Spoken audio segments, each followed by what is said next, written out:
Felt nice seeing them because I didn't, like when we came here, I was like, oh, what if we don't see them? All this driving for nothing. And then we saw them. And then even 30 seconds of it, I think it's still worth it to see them. Just 30 seconds. Most football teams spend months preparing for a World Cup. Training camps are carefully selected. Schedules are optimized. Every detail matters.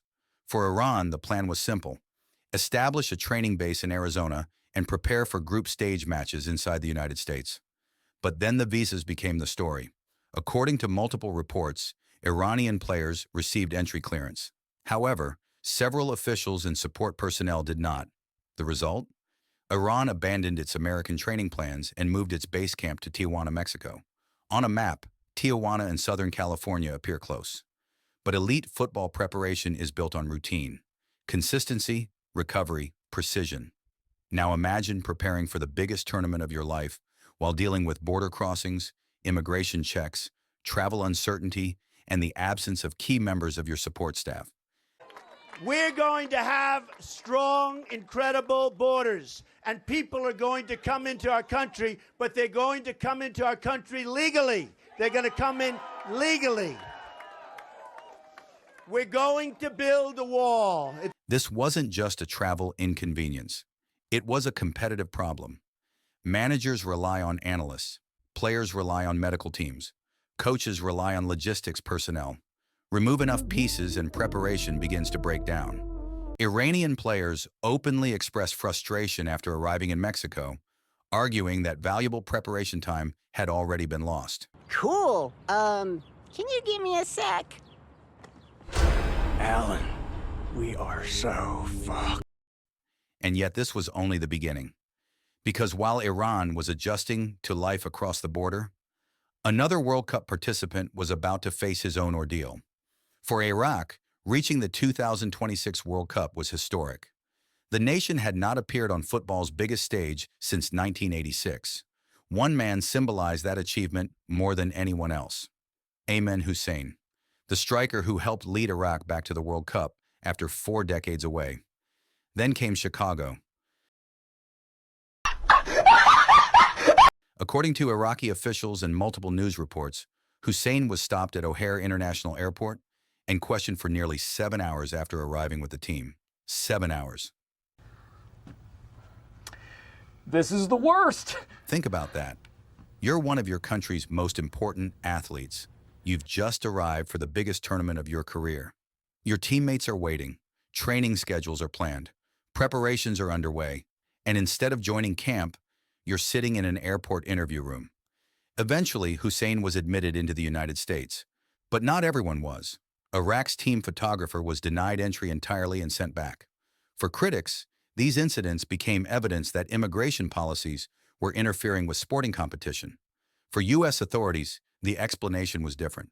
Officials stated that all travelers remain subject to standard security and vetting procedures, regardless of their status.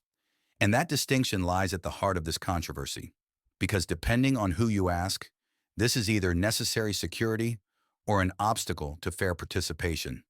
But then came the incident that turned concern into a global headline. A man who wasn't even a player.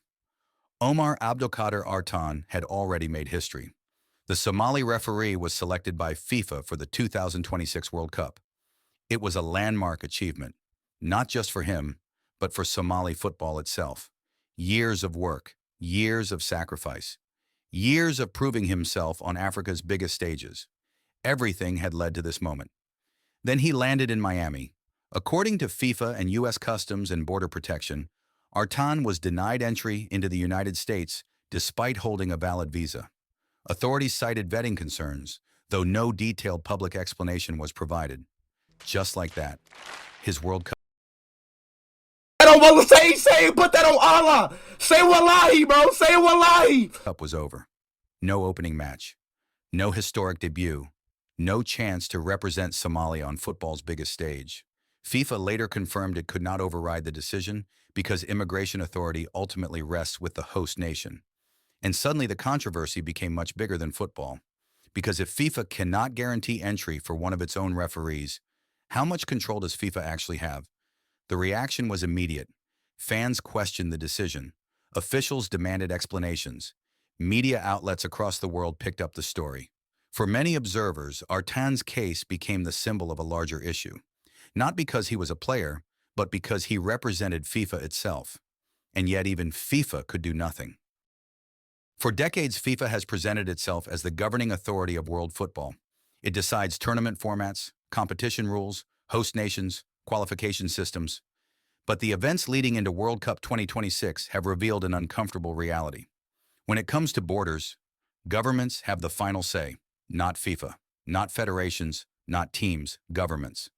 FIFA itself acknowledged that immigration decisions remain under the control of host countries, and that creates a fundamental tension.